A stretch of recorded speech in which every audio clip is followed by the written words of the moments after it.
tai amžius. Nu, koks amžius, tai visai amžius leist, aš turiu ruoštis. Nu ką?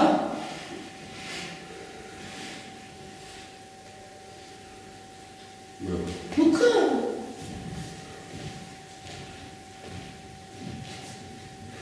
Nu gerai, aš turiu ruoštis. Mam, tam 68. Nežinai, kiek man metų? Tu labai kriušiai tavo metų. Nenori čia tau tiek metų. Tikrai? Atrodo jaunesnė, ne? Kiek aš tai sako, aš jaunesnė. Aha. Ir aš sakau, žinai, Viliau, mes dar šauksim valsą. O kodėlgi nebešauksim valsą? Su Viliu Piekarskiu.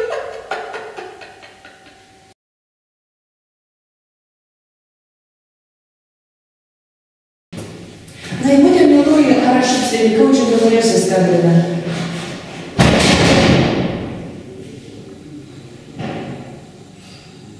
Nu, neužimtas, o ką?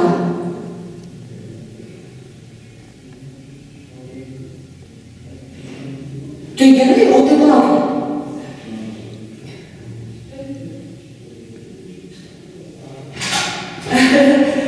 Laimutė, o kada? Dar prie pamišių tu jau minėjai. Tai žinoma gerai. Jo, man laisvas vakaras. Gerai. Gerai, Laimutė, labai džiaugiuosi. Gerai. Ne, bet tikrai. Jeigu ne taip, dabar ką tik dar šis teatre. Mes ką tik dar repetavom, tai galvoju. Oi, ne, tai prieš mišias tik nenoriu įsivalgyti. Nu, jo. Tai iki tada, ačiū. Ačiū, Laimutė. Iki.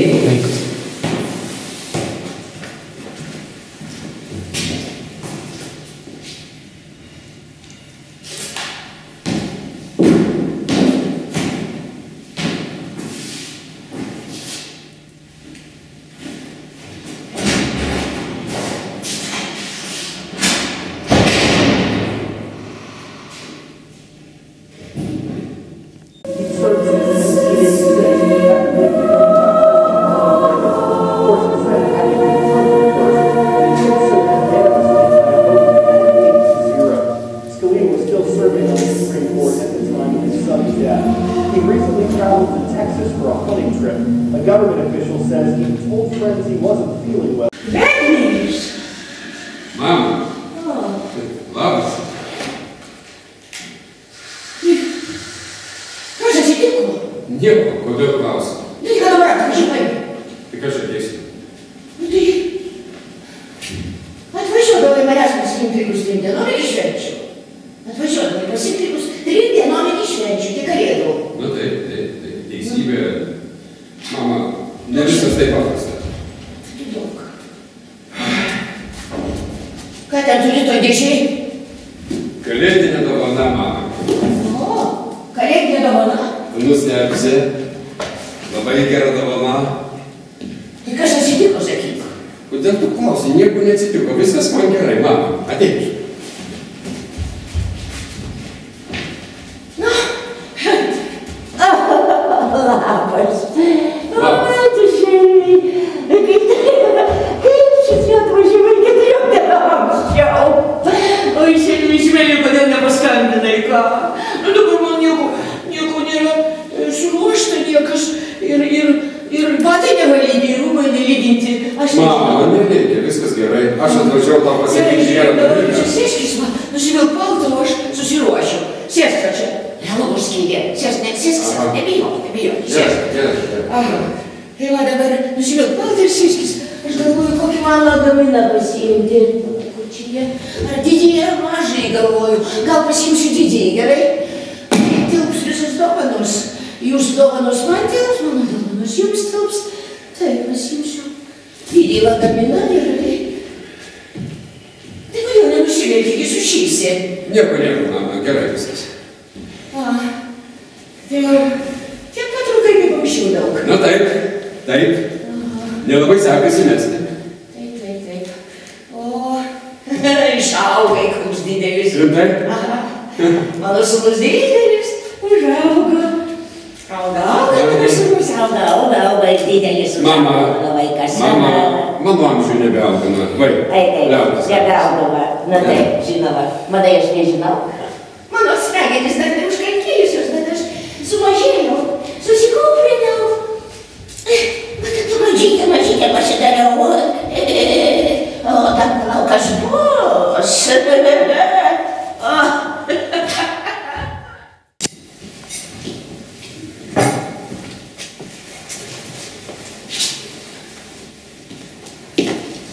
Ate. Vaik, ačiū tau. Kaip nors išplauksim. Nieko. Išplauksim, ate.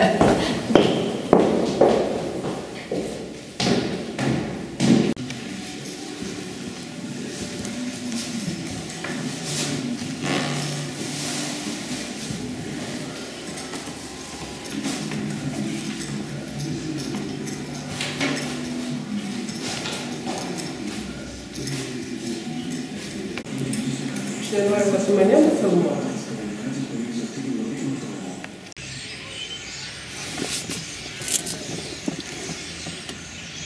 Tai ir nereikia, aš ją įskaitysiu pavasarį, o tu gali leisti rudenį, žiemą, kada nori. Žinai, va taip labai... Oi, kaip man jis šlykštus, aš negaliu jį žiūrėti. Ai, nežinau, kažkoks...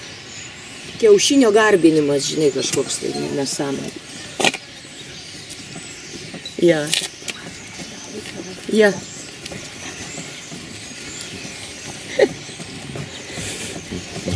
Va, režisierius mane filmuoja, klausyk, ką tu. Nu, ir partneris, ir režisierius, jo. Klausyk, jeigu atvažiuosim į Kauną, tai pakviesiu visą redakciją, šitą Marijos radiją, kad pasižiūrėtumėt spektaklį. Gerai. Ačiū. Jo, Genutė, ate, mieloji, įsidėdė.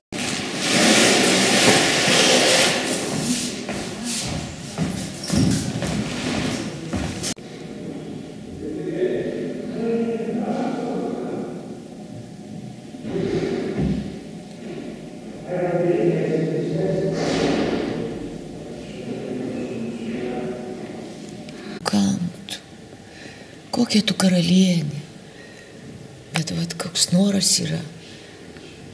Nu, duok normalų gražų veidą, dainuok savo dainas. Lauk, Džordana čia ta. Džordana.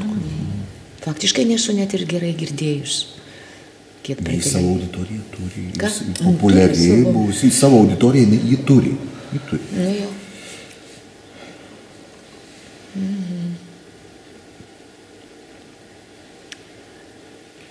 Man labai patinka ta angelų bažnytėlė.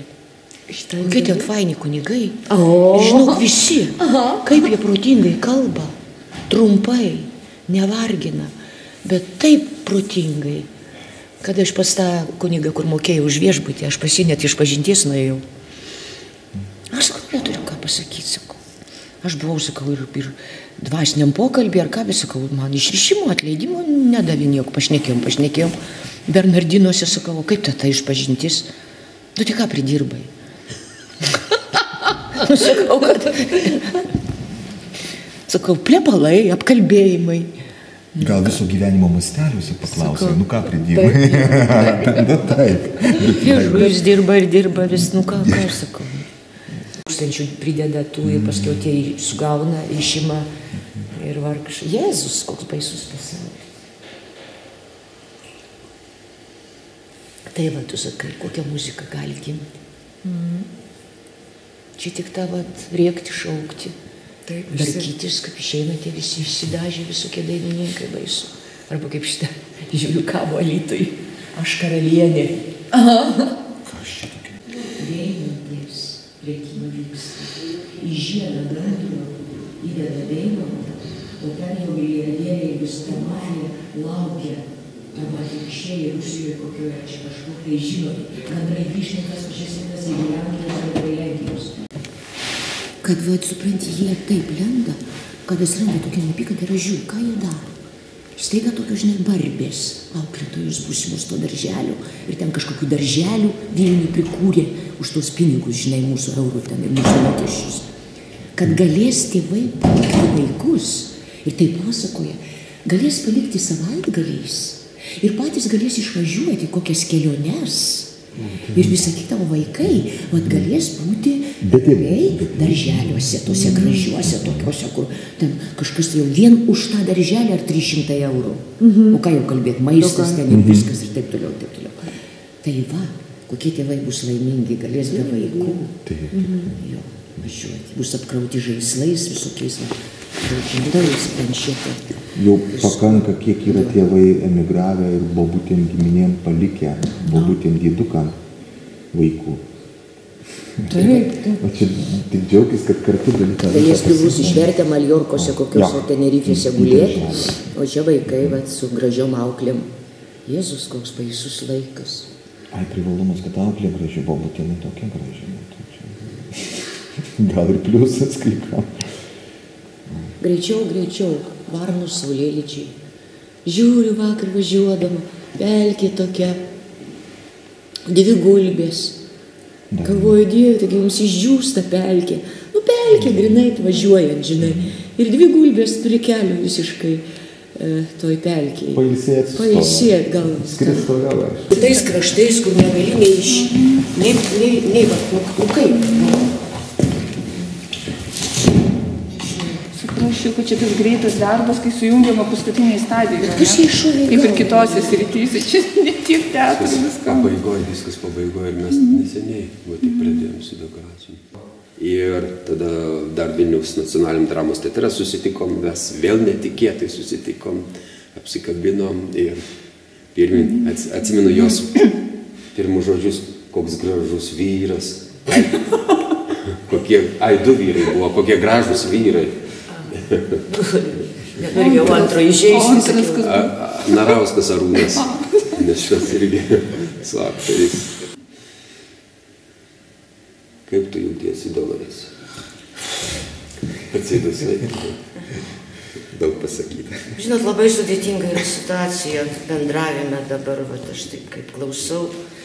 Per visą gyvenimą tų visokių diskusijų po spektaklių, prieš spektaklį, su kritikais, be kritikų, su dramaturgais. Kiek yra metų metais. Ir aš galvoju, ir dabar, kodėl tiek daug kalbų apie reiškia kūrinį, ar tai paveikslą, ar tai kažką, tai kas yra iš tikrųjų tokia paslaptis. Liežuvių mali, ir aš dabar galvoju, ką aš galiu pasakyti. Pradėjau iš tikrųjų taip labai entuziastingai, nes irgi, kaip Robertas sako, pastaruoju metu, ar 10-metį pastarai, kaip išėjau jau iš teatro 2003 metais, kažkaip taip atidaviau tą visą savo gyvenimą ir tą kūrybinį, ir tą knygų rašymą, viską tarytum tokiai upės tekėjimų sroviai.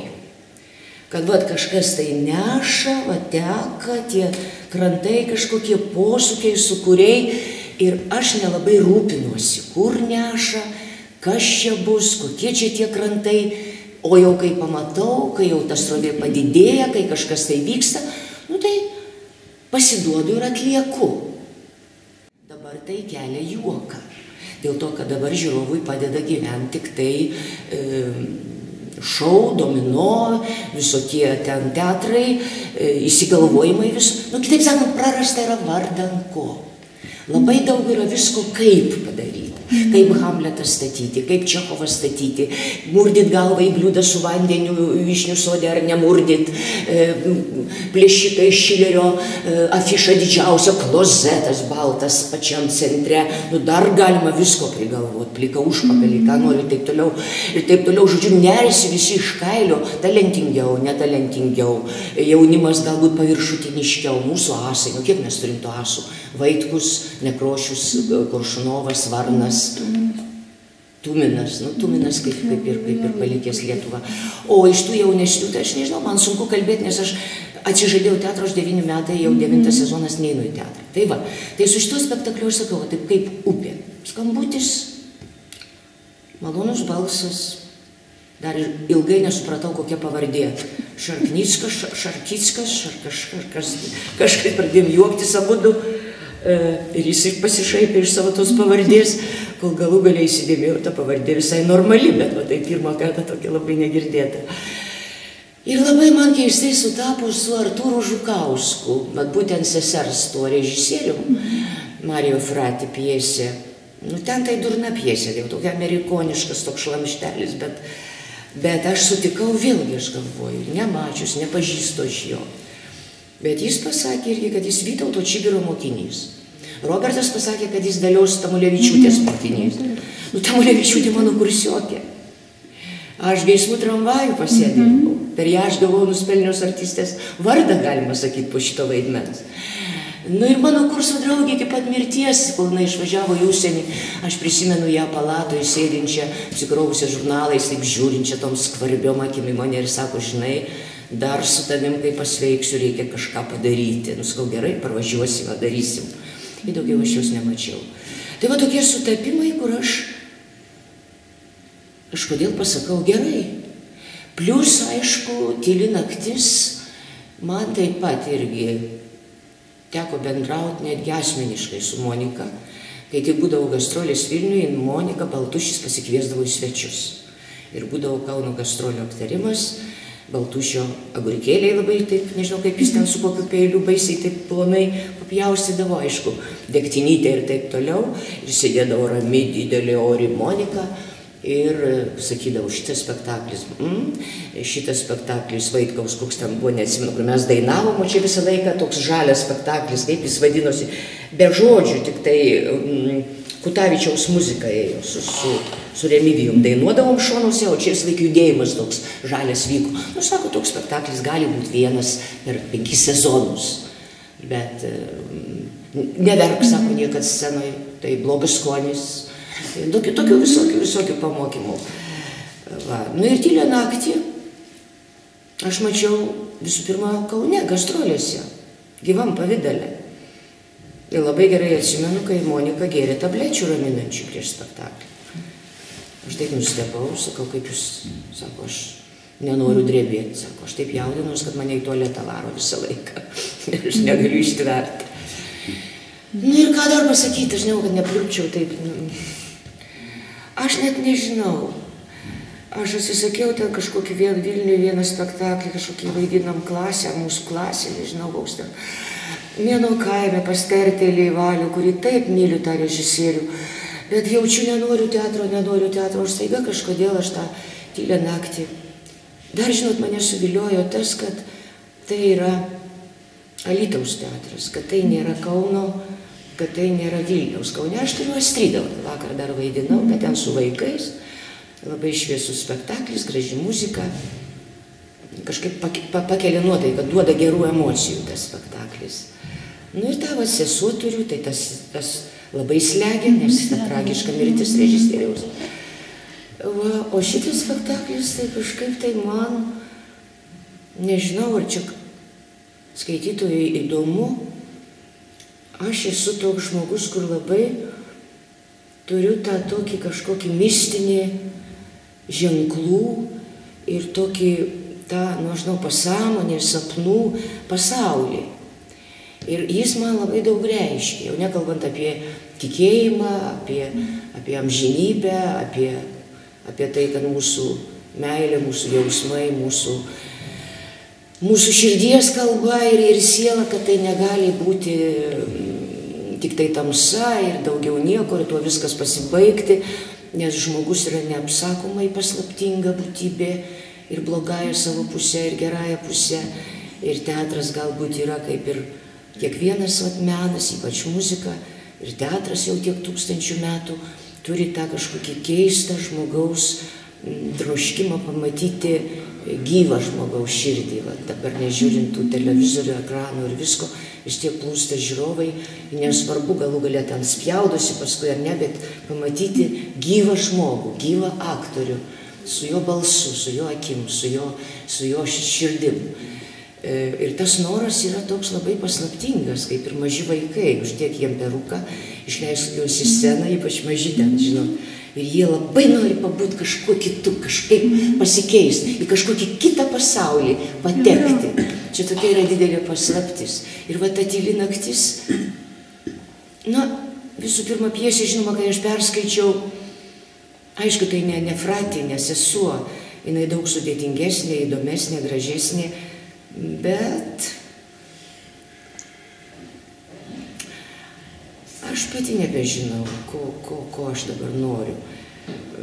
Iš pradžių man labai tas paprastumas patiko, paskui galbūt, kad mes per ilgai repetuojam, aš nusibodau pati savo, man nusibodo sakyti tuos žodžius, aš pradėjau pridėti teksto ir ten kažką tai makaluoti ir improvizuoti, Robertas labai padėjo irgi su savo improvizacija, sakau, nebijokim, tik nepersistengim, kad nebūtų per daug jau to kalbėjimo.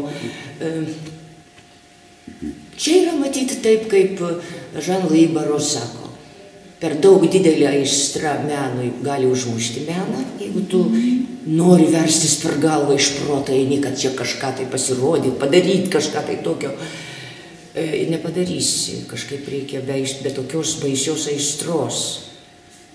Bet iš kitos pusės, kada tęsiasi tai per daug ilgai ir kažkaip tai nėra tos ugnies, o važiuoji, grįžti į kalną. Važiuoji, pagalvoti nuo sausio 12. 2 mėnesiai jau. Tai man toks jausmas, kad aš tik sėdžiu autobuse, įbėga kelias. Ir tas viešbučio kambarys, paskui grįžtu namo, kamputis, čiužinys, tyli naktis, žodžiai lenda, cank, tabletę išgeri, kad nelystų tie žodžiai. Ir aš pati jaučiu save vaikščiant sceną ir tokia nusibodus, tokia netalentinga, tokia niekam tikusi. Bet ir aš. Tas balsas, viskas. Rėkiu, šaukiu, galvoju, Jėzus, Marija, kaip čia kitaip ką nors padaryti. Ateini, atvažiuoji, įkrenti, nu, dabar jau čia 2 dienos paties tau. Taip vis tamsi scena, tas pas per tą patį. Ir vat laukiu to momento, kada įvyks tas toks lūžis ir prašau Dievo, kad kažkaip ta šventoji dvasia, kad ateitų tas šviežumas, kad ateitų kažkas tokio, kad ta paslaptis kažkokia vėl atgimtų. Nes per ilgai matyti, ne mano charakteriui. Mano, matyti, yra būdas ir toks prigimtis, kad aš labai greit noriu šokti, kilt, paskui galbūt griūt, paskui vėl. Ir jaučiu, kaip gaunu per galvą nuo tokio nuobodumo, alytus. Tai va, tai čia. Šiaip, Dolores, tu esi labai, reiškiasi, čia ne puikybė, Robertai. Šitam motinos vaidmenyje, aš matau, tu maudaisi, supranti. Aš, geriu tave, man taip prasminga žiūrėti visą tai. Aš matau, kad tai jos vaidmuo yra.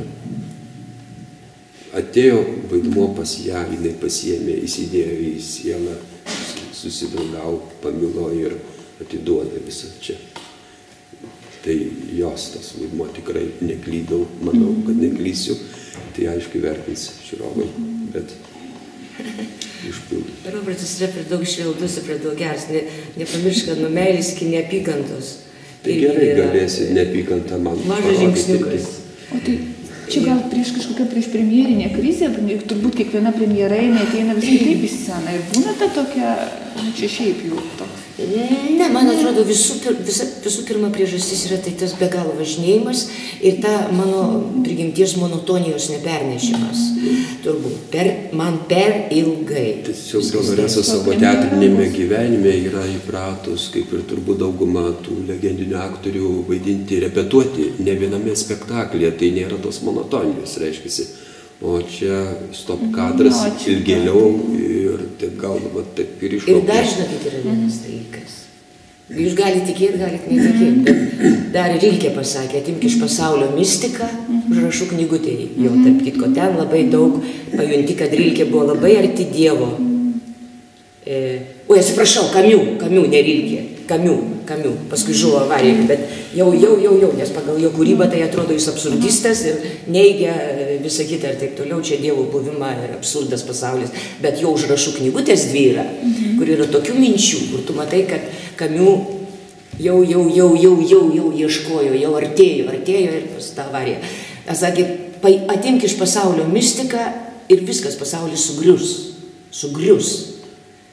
Dėl to, kad mes turim turėti kažką iš savęs mirtinai, vadink Dievu, vadink, nežinau, amžinu protu, dar kažko ir taip toliau. Man tai yra Kristus, daugiau man nieko nereikia. Bet ką aš noriu pasakyti, žiūrėkit, net nepagalvojau, o aš dabar tą jaučiu siaubingai, aš pradedu dejuoti, taip kaip šitam spektaklį, einu gatvę į teatrą ir aš taip, galvoju, kas man darosi, o čia yra kaip mano mama prieš mirties agonijoje, jai nieko neskaudėjo, jinai taip, siela skauda, siela nori išeiti, išsiveržti, jai yra čia negera. Ir tu nejučia pradedi leisti tokius garsus kažkokius. Aš ir namie kartais tą darau. Nežinau, kas čia yra. Yra laikas dabar. Dabar yra laikas didžiosios kančios laikas. Ir mes pasirinkom 23 dieną, nepagalvoję visiškai. O šitą laiką aš kiekvienais metais labai jaučiu. Anksčiau galvodavau, pavasaris, vitaminų trūksta, kažko tai. Ne. Čia kosmosas, čia visas šitas vyksmas žemė veikia. Ir nesvarbu, kokio tu tikėjimo, tokio, anokio, kur kitokio, gal tavęs neveikia. Čia jau ne mūsų dalykai yra. Bet mes, kurie esam būtent su tos religijos, esam čia surišti, esam su Evangelija surišti, su Izraeliu, su visa šita kančia, su visa šita istorija, mes negalim nejausti šito, bent kai kurie žmonės, to slėgimo tokio. Kalėdos visada yra kažkaip kitaip, o Velykos visada yra ir kol ateina, ir mes turim dabar 23 dieną premjerą, o aš taip norėjau, kad būtų 30, nes aš nugirdau, kad 30 dieną, kai jau po visko, po prisikėlimo. Nu tai tai dabar tik tai reikia melstis, liekti bažnyčią ir prašyti tos šventos dvasios.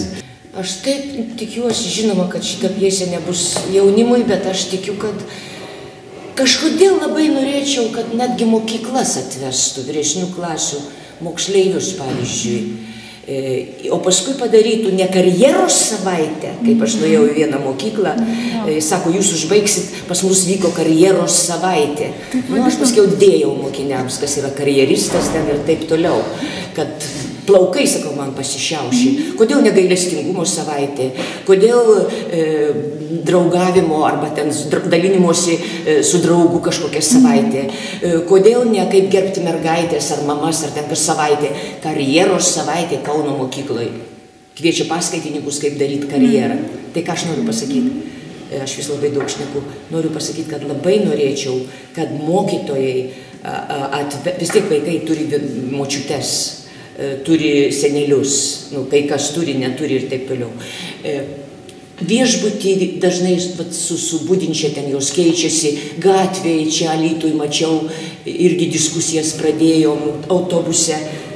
Mūsų Lietuvoje, nežinau, gal ir visam pasaulyje, išskyrus islamo pasaulį, kuriam senatvė yra labai gerbiama ir ten, sakykime, rytų visi, Azerbaidžanai, Kazakstanai ir taip toliau.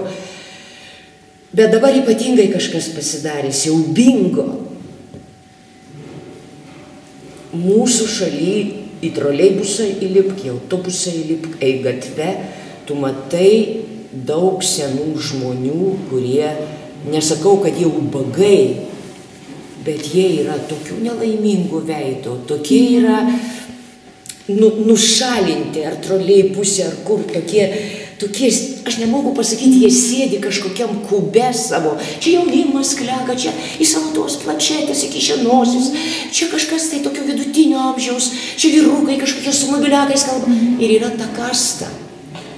Va tų tokių nuo 70 ir daugiau žmonių, kurie ar parduotuviai, kur renkasi ten, aš nesakau, kad visi yra vargšai. Daugumos ten anūkai ar ką siunčia pinigus ir užmoka už butą ir visą kitą. Bet vienas dalykas, kai tau užmoka už butą kažkokia anūkė, o kitas dalykas, kada tu pats iš savo pensijos, iš savo uždirbtų pinigų gali oriai gyventi, nusipirkti knygą, nueiti į koncertą ir visą. Va tokių elegantiškų, normaliai, gražiai besišypsančių senukų, senučių aš beveik nematau. Ir aš buvau senelių namuose, Marijampolės tenai, kur tie tokie labai prie Marijampolės, Marija direktorė, nesimenu, senelių namuose. Buvau kažkur tai vėl invalidų namuose ir vėl kažkur, daug kur esu buvus. Aš sutikau tik vieną moterį invalido vežimėlyje, tokia dar nesena, kuris sakė, aš savo noru. Mano vaikai labai geri, labai viskas gerai, bet jinai nevaikšto. Aš, sako, savo noru atėjau čia, mane lanko, visą kitą ir taip toliau, bet aš, sako, nenoriu, man nuobodu namuose. O čia aš galiu ir koridoriais pavažinėti, ir turiu draugų, ir turiu visą kitą ir taip toliau, bet kaip atidarai duris, ir Marijampolėje gyvenau, ir senelių namų Švento Archangelo Mykolo tuose namuose, kai pradarai duris ir matai gulinčius tos senukus ir visą kitą, ne dėl to, kad ateina senatvė, niekur nedingsi, bet yra kažkoks tai požiūris, nuo pat valstybės viršaus, nuo tų mažų pensijų, nuo tų amžinų, kad tau 8 litais ar eurais padidins, nuo to kažko yra toks keistas slėgimas, kaip ir aktorių. Aktorių pensijos nesiekia 300 eurų. Tai kaip aktoriui gyventi, kai jis išėjo 60 metų, jis nori, sakykime, išeiti iš teatro. Tai jis laikosi to pusę etato ir dreba, ar tik tai nebus kultūros ministerijoje kokios nors reformos, kad jau dabar išvarys tuos vyresnius. Nebėra kartų teatre, nebėra seno amžiaus, vidutinio amžiaus, jaunimo. Nieko nebėra. Ir už tai aš atsimenu, kai mes važinėdavom po tarybinius ūkius, po kolūkius, visur, kur tik yra kokia scena, laukdavom pusę valandos, melžėjos nespėja karvių pamelžti. Kreditoriai eina, Strindbergas. Sėdi močiutė su skarutėm ir žiūri Strindbergo kreditorius, įsivaizduoja, meilės intriga. Ir taip toliau, ir žiūri, ir patinka, ir puola paskui vaišės, daktariška dešra, samagonas, dar ant laikraščių patiesa. Bet koks tai buvo nuoširdumas, kaip jie mylėjo aktorius. O mes jautėmės visiškai normaliai. Nei mums truko tų pinigų, nei nieko. O dabar aktorius išeina iš teatro, arba jis jau sensta, jis jau visą susiūžė, jau neužima repertuarę. Ir aš visą laiką sakau, prakeiksmas kažkoks. Buhalterija, šiuvyklos, administracija, visi režisieriai prisikabinę prie aktorių, ką jie be jų darytų? Va, aktorius dar gali surežisuoti spektaklį. O ką tu režisieriau darysi be aktorių?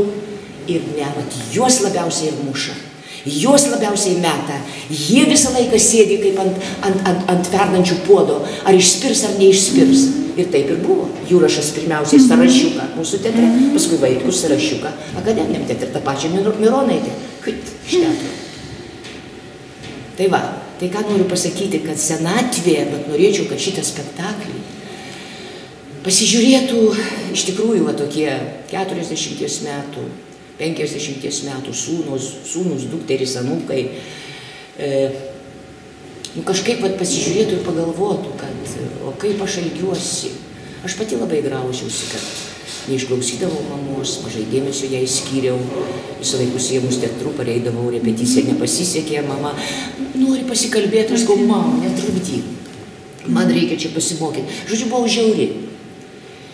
Nu, ką padarysi, visą laiką reikia mokytis, ir galbūt tas spektaklis kažkam, niekada neužmiršiu vieno dalyko, tokio, kad buvo toks baisus muilo opera, siaubingas, šleikštus, seilėtas spektaklis, kažkaip užėjo tokia durnystė, pradėjau galvoti, kad gal dramaturgija galiu būti. Ačiū Dievui, Macaitis sumalė, Dulkės, Roginskaitė ir nustojau galvoti, kad galiu rašyti pjesės, bet buvo pastatytas toks spektaklis ir buvo tokia scena, kurią labai norėjo vaidinti Masiulis. Ir jis vaidino, tai buvo senas literatūros mokytojas, kuris jau labai serga ir jis laukė su juodu kostiumu, atvažiuojant, kad atvažiuos jo sūnus ir išveš jį į ligoninę, nes jam labai blogai, jis blogai jaučiasi.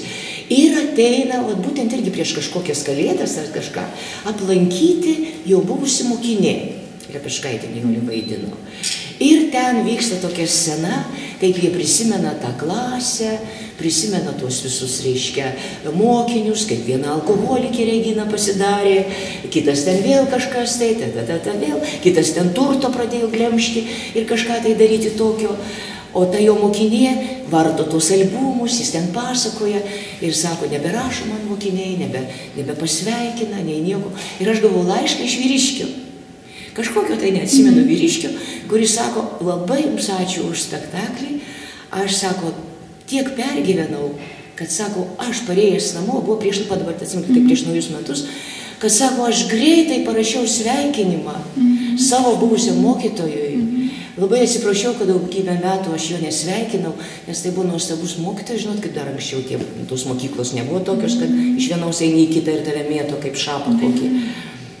Va, tai pagalvoji, nu gerai, vienas toks atvejas, jeigu žiūrovų salėje sėdi, kažkoks žiūrovas, kuris ims ir kažką va taip pakeis, gal mama labiau pradės mylėti.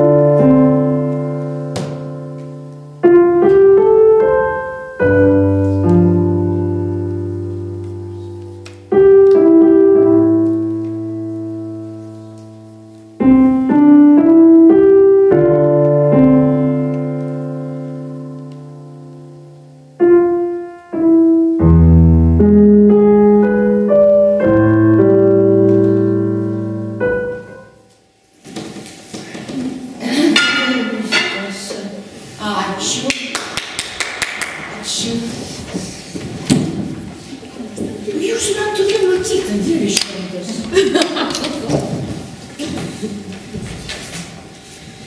Atsiprašau, bet tai čia ne iš Alytaus. Šiaip mes esam Lietuvos televizija. Ai, Jėzau, atsiprašau. Nu, žinot, kaip aš jo nebūtent, aš matau, kad matytas žmogus man be galo. Jo, labai ačiū.